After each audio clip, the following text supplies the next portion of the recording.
Christmas എന്ന് പറയുമ്പോൾ ആദ്യം ഓർമ്മയിൽ വരുന്നത് പുലിക്കുട്ടിലാർന്ന ഉണ്ണീശയെ തന്നെയാണ്. പിന്നെ നമ്മുടെ വീട്ടിൽ ആഘോഷങ്ങളും സിസ്റ്റർ പറഞ്ഞ പോലെ നോമ്പടിക്കലും കുർബാനയ്ക്ക് പോകുന്ന കുമ്പസാരങ്ങളും ഒക്കെയാണ് ആദ്യം ഓർമ്മയിൽ വരുന്നത്.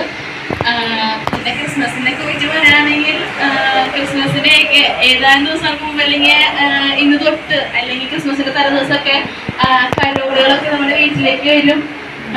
അതുപോലെ തന്നെ സാന്താക്ലോസ്, ക്രിസ്മസ് ട്രീ, എല്ലാവരും പുൽക്കൂട് ഉണ്ടാക്കുന്ന ഒരു ധൃതിയിലും ക്രിസ്മസ് ട്രീകളൊക്കെ വെക്കുന്ന ഒരു ധൃതിയിലൊക്കെ ആയിരിക്കും വീടുകളിൽ. പിന്നെന്ന് പറഞ്ഞാൽ കുട്ടികളെ സംബന്ധിച്ചിടത്തോളം അവർക്ക് 10 ദിവസം വെക്കേഷൻ്റെ ഒരു സമയമാണിത്, അവർക്ക് ആഘോഷിക്കാനൊരു സമയമാണിത്. പിന്നെ ക്രിസ്മസിനെ പറ്റി അങ്ങനെ അന്റാർട്ടിക്കയിൽ ക്രിസ്മസ് ബാക്കി എല്ലാ ഭൂഖണ്ഡത്തിലും ഇതുപോലെ ആഘോഷിക്കുന്ന, ലോകം ഇതുപോലെ ആഘോഷിക്കുന്ന ശരിയാ. നമ്മളിപ്പോ ഒരു ഫെസ്റ്റിവൽസ് ഇങ്ങനെ നമ്മൾ ആഘോഷിക്കുന്നില്ല. വേൾഡ് മൊത്തത്തില് ആഘോഷിക്കുന്ന ഒരു ഫെസ്റ്റിവൽസ് പറഞ്ഞാണ് ക്രിസ്മസ്. അപ്പൊ ഏത് ഫെസ്റ്റിവൽസ് എടുത്താലും നമുക്ക് ഏത് ഫോണിലായാലും ഇത് ആഘോഷിക്കാണ്ടിരിക്കില്ല. പിന്നെന്ന് പറഞ്ഞാൽ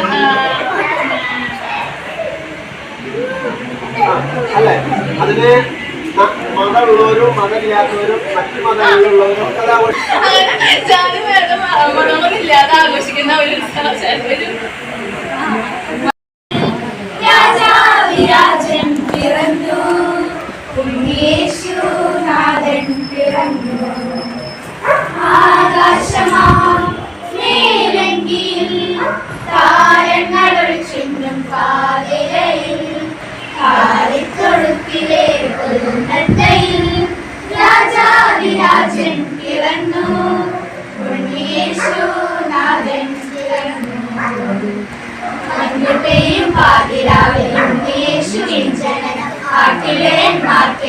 വലിയ സന്തോഷമുണ്ട് നമ്മളിങ്ങനെ ഒരുമിച്ച് കൂടുന്നത്. വേണ്ട, വലിയ സന്തോഷമുണ്ട്. എന്താ അറിയോ, അതൊരു കുടുംബാരൂപിയുടെ അടയാളമാണ്. സങ്കീർത്തനത്തിൽ നമ്മളിങ്ങനെ വായിക്കും, സഹോദരന്മാർ ഒരുമിച്ച് വസിക്കുന്നത്. ശിശുമാര് പറയണ്ട, ബാക്കിയുള്ളവരറിയുന്നത് പറയാൻ പറ്റുമെങ്കിൽ പറഞ്ഞാന്നുള്ളതാ, പറഞ്ഞില്ലെങ്കിലും തടസ്സമൊന്നുമില്ല കേട്ടോ. സഹോദരന്മാർ ഒരുമിച്ച് വസിക്കുന്നത് എത്ര വിശിഷ്ടവും മനോഹരവുമാണ്. അത് അഹരോന്റെ തലയിൽ നിന്ന് താടിയിലയുടെ അങ്കിയുടെ കഴുത്ത് പട്ടയിലേക്ക് ഒഴുകിയിറങ്ങുന്ന ആ അഭിഷേക തൈലം പോലെ സുലഭിലമാണെന്നാണ്, വിശിഷ്ടമായിരുന്നാണ്. അത് ഹെർമോൺ മലയിൽ പെയ്തു വീഴുന്ന മഞ്ഞുകണങ്ങൾ പോലെ നിർമ്മലമാണെന്നാണ്. എന്ന് വെച്ച് കഴിഞ്ഞാൽ ഈ കുടുംബാരൂപിയിൽ നമ്മള് സഹോദരങ്ങളെ പോലെ ഒരുമിച്ച് കൊടുത്തപ്പോഴും ദൈവം സന്തോഷിക്കുന്ന സമയമാണ്. അതുകൊണ്ട് ഈ ഒരു ചൈതന്യം കുടുംബത്തിൻ്റെ അരൂപി നിലനിർത്താൻ ദൈവം സഹായിക്കട്ടെ. അതൊരു ഗൗരവമുള്ള കാര്യമായി കണ്ട് ഈ സന്തോഷവും സ്നേഹവും ഒക്കെ പങ്കുവയ്ക്കാൻ, എല്ലാവർക്കും ഒരുമിച്ച് സന്തോഷിക്കാനുള്ള അവസരങ്ങൾ ഉപയോഗപ്പെടുത്തണമെന്ന കരുതലോട് കൂടെ വന്ന നിങ്ങളെല്ലാവരെയും അഭിനന്ദിക്കുന്നു. അതൊക്കെ തന്നെയാണ് ക്രിസ്മസ്. ക്രിസ്മസിൻ്റെ മംഗളങ്ങൾ സ്നേഹപൂർവ്വം ആശംസിക്കുന്നു.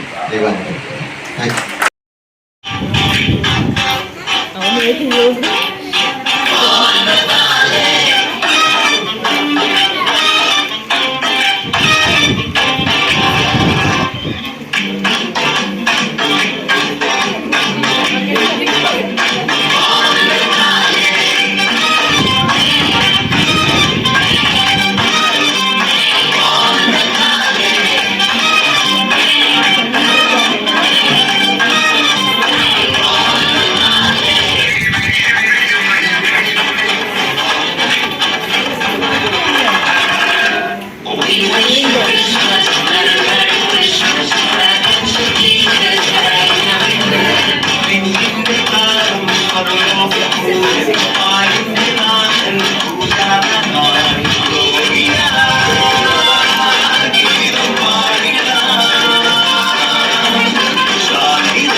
എല്ലാവർക്കും ആദ്യമേ തന്നെ ഹാപ്പി ക്രിസ്മസ്.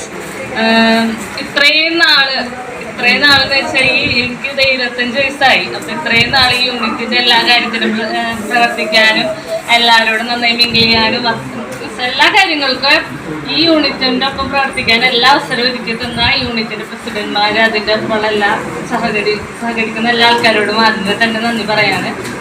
ഇനി ടീച്ചർ പറഞ്ഞ പോലെ ഇനിയൊരു നല്ലൊരു ക്രിസ്മസ് ഉണ്ടാവാൻ വേണ്ടി നിങ്ങൾ എല്ലാവരും നന്നായി പ്രാർത്ഥിക്കുക. ഇനി ഇടയ്ക്കൊക്കെ എന്തായാലും ഇങ്ങനെയൊക്കെ വരില്ല, അപ്പൊ എല്ലാവരും ഒക്കെ കാണാം.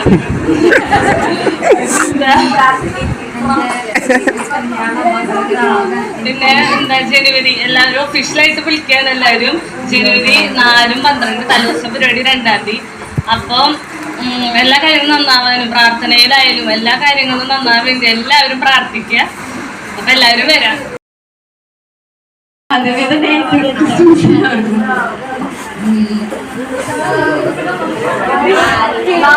ക്രിസ്മസ് ആഘോഷം ഇവിടെ ഭംഗിയായിട്ട് അവസാനിക്കുകയാണ്. എല്ലാവരും എൻജോയ് ചെയ്യുന്നു വിചാരിക്കുന്നു. പിന്നെ നമ്മുടെ ക്ഷണം സ്വീകരിച്ചിവിടെ എത്തിച്ചേർന്ന വികാരിയച്ഛനും സിസ്റ്റർമാർക്കും പ്രത്യേകം നന്ദി. പ്രത്യേകിച്ച് നിങ്ങൾ ഓരോരുത്തർക്കും ഒരുപാട് നന്ദി. എല്ലാവർക്കും ഗിഫ്റ്റ് ഒക്കെ കിട്ടി, സന്തോഷമായി.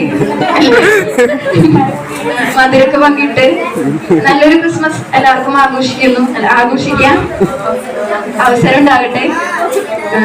പിന്നെ ക്രിസ്മസിനായിട്ട് നമ്മള് നോമ്പൊക്കെ എടുത്ത് ഇപ്പൊ അടുത്തിരിക്കുകയാണ് ക്രിസ്മസിനായിട്ട്. അപ്പൊ നന്നായി ആഘോഷിക്കാനും ദൈവത്തിന്റെ അനുഗ്രഹം എല്ലാവർക്കും ഉണ്ടാകട്ടെ.